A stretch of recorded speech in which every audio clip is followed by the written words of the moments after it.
बताने की जरूरत नहीं है कि हेलन और दारा सिंह पर पिक्चराइज किए गए इस गीत को किसने गाया था। इस गीत को गाया था बहुआयामी गायिका आशा भोसले ने।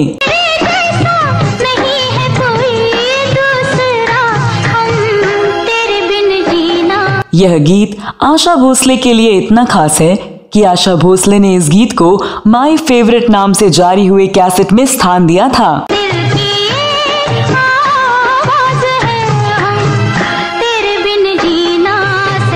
लेकिन अगर यह पूछा जाए कि इस गीत का संगीत किस संगीतकार ने दिया था, तो आम लोग तो क्या, संगीत के अच्छे खासे जानकार भी सोच में पड़ जाएंगे।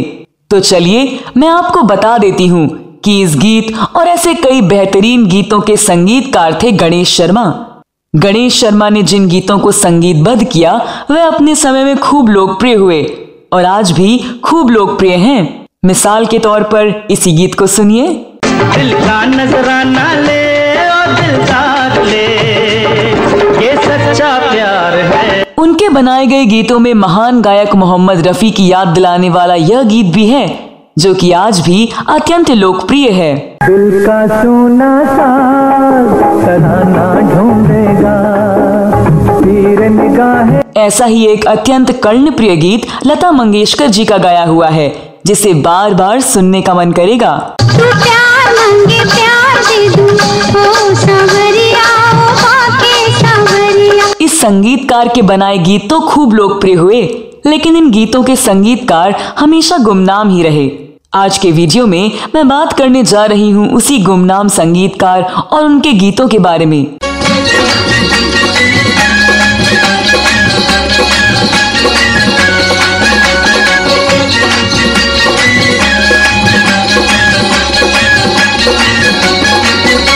दोस्तों, फिल्म संगीत में 1950 से लेकर 1980 के 3 दशक के सिनेमा के गोल्डन एरा में कई महान संगीत निर्देशक, गीतकार और गायक हुए जिन्होंने भारतीय फिल्म संगीत को समृद्ध बनाने में काफी योगदान दिया।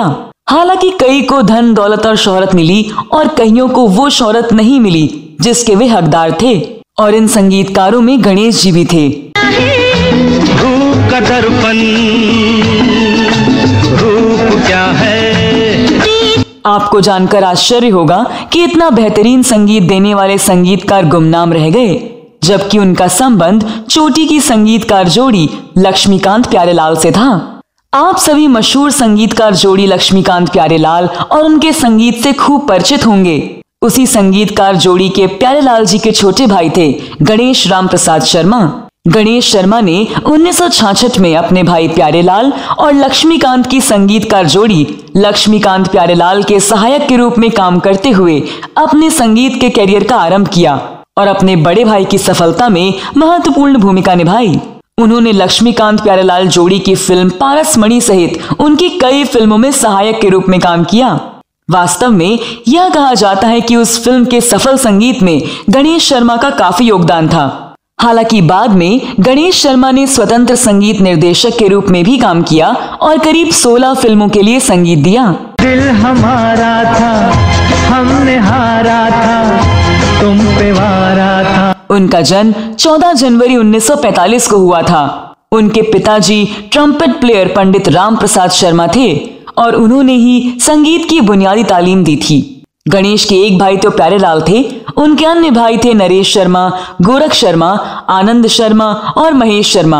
उनके भाई गोरख शर्मा ने लक्ष्मीकांत के भाई शशिकांत के साथ मिलकर एक जोड़ी बनाई थी। गणेश जब फिल्म जगत में आए तो उनकी प्रतिभा की काफी चर्चा हुई। कहा जाने लगा कि लक्ष्मी प्यारे की कई रचनाओं के पीछे गणेश के बहुमूल्य सुझावों का योगदान है। उस समय उनकी इतनी चर्चा होने लगी थी कि बिना कोई फिल्म प्रदर्शित हुए भी उनके पास 10 फिल्में थी। कई फिल्में उन्होंने अस्वीकार करना शुरू कर दिया था। सुंदर और आकर्षक व्यक्तित्व के धनी गणेश गाते भी अच्छा थे। उन्होंने पिता पंडित राम प्रसाद से संगीत के कई गुण सीखे थे। उन्हें ठाकुर जरनैल सिंह का संगीत देने का काम मिला था। साल 1966 में रिलीज हुई यह फिल्म बड़े बैनर की फिल्म नहीं थी। इसके अभिनेता थे दारा सिंह और हीरोइन थी हेलन। लेकिन इस छोटे बजट की फिल्म में गणेश शर्मा ने आशा भोसले से उनके संगीत जीवन का एक ऐसा जबरदस्त गीत गवाया कि आशा ने इसे माय फेवरेट कैसेट में स्थान दिया। यह गीत था हम तेरे बिन जी ना सकेंगे सनम। सारी दुनिया में ऐसा शबाब नहीं है, ये हकीकत है। सरल कॉम्पोजिशन को भी रिदम के सहारे कितना दिलकश और जीवंत बनाया जा सकता है, वह इस गीत से प्रकट होता है। इस फिल्म में आशा भोसले का गाया गीत यह भी है।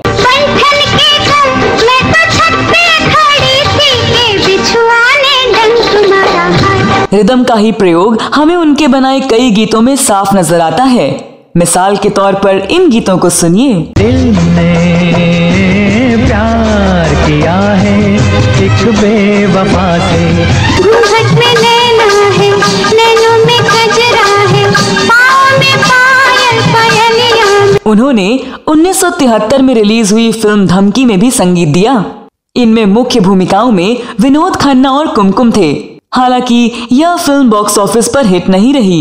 विनोद खन्ना और कुमकुम पर फिल्माए गए इस गीत के गीतकार थे असद भोपाली और इस गीत को आशा भोसले और किशोर कुमार ने गाया। चांद क्या है, रूप का दर्पण, हर रूप क्या है। यह गीत रिदम की जादूगरी प्रदर्शित करता है और यह गीत भी खूब चला।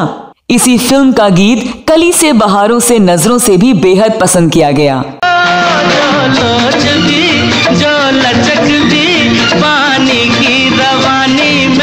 दिल का नजराना ले मेरे यार, जिसे किशोर कुमार और आशा भोसले ने गाया था। यह गीत अपनी आकर्षक तर्ज और वाद्य संयोजन के कारण खूब बजा था। दिल की निशानी ले, मेरे यार ले, ये सच्चा प्यार है। 1976 की फिल्म हुस्न और इश्क के गीत ऐ मेरे दिल तेरी मंजिल अभी आने वाली है और नहीं नहीं तेरी बातों का एतबार नहीं जैसे गीतों में भी इसी रिदम का झंकृत रूप है।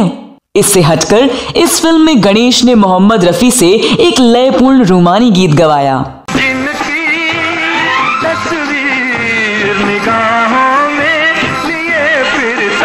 इसी फिल्म में आशा भोसले ने इन गीतों को भी गाया। मजा बरसात का तो हो, तू इन आँखों में आ, जिंदगी में रस आ न सकी, मौत भी दर्द है। इन सभी गीतों के आधार में तबले और ढोलक का प्रयोग प्रमुखता से परिलक्षित होता है।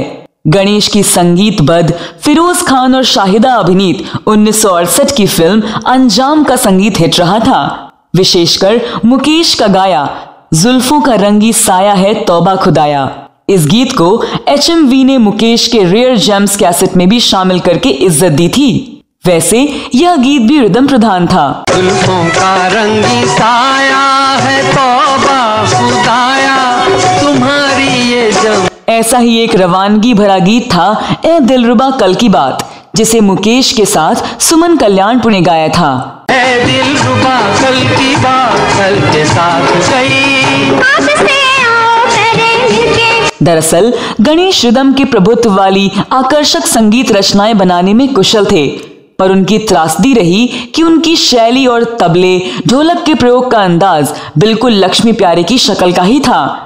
शायद यही कारण था कि अपने आगमन से पहले भले ही उनकी चर्चा हुई हो, पर फिल्म जगत में आने के बाद मौलिकता की कमी के कारण अधिकांश निर्माता लक्ष्मी प्यारे की ओर मुड़ गए। गणेश शर्मा जी के बारे में ज्यादा जानकारी नहीं मिलती है। उन्होंने 16 फिल्मों में 87 गीतों के संगीत दिए। उनके पारिवारिक जीवन के बारे में बात की जाए तो उन्होंने अलका नाम की एक अभिनेत्री से शादी की थी। यह वही अलका थी जिन्होंने छोटे बजट की फिल्म ठोकर में काम किया था और संगीत प्रेमियों ने अलका को मोहम्मद रफी के मशहूर गाने के पिक्चराइजेशन में देखा होगा। जी में आता है कि जी भर के तुझे प्यार। 60 और 70 के दशक में कुछ फिल्मों में काम करने वाली इस अभिनेत्री का असली नाम फिरदौस था, लेकिन सिनेमा के पर्दे पर इनको अलका के नाम से ही पहचान मिली। गणेश शर्मा को इस शादी से एक बेटी वीणा और एक बेटा मिथुन है। बताया जाता है कि गणेश शर्मा अपने परिवार के साथ 1977 के आसपास अमेरिका चले गए और वहीं रहने लगे। हालांकि गणेश शर्मा ताउम्र गुमनाम ही रहे और गुमनामी में ही 28 मार्च 2000 को इस संगीतकार का मुंबई में 58 वर्ष की उम्र में दिल के दौरे से निधन हो गया। उनकी पत्नी अलका अमेरिका में सेंट बारबरा में मिरामर होटल में डाइनिंग रूम मैनेजर के रूप में काम करती थी। साथ ही अपना एक स्टोर भी चलाती थी। दोस्तों, अगर आपके पास गुजरे जमाने के संगीतकार गणेश शर्मा के बारे में कोई और जानकारी हो तो कमेंट बॉक्स में अवश्य लिखें। आप गणेश शर्मा के संगीत के बारे में क्या कहना चाहते हैं? अगले वीडियो में मैं फिर फिल्मों, गीतों और फिल्मी हस्तियों के बारे में जानी अनजानी जानकारियां लेकर हाजिर हो जाऊंगी। तब तक के लिए नमस्कार।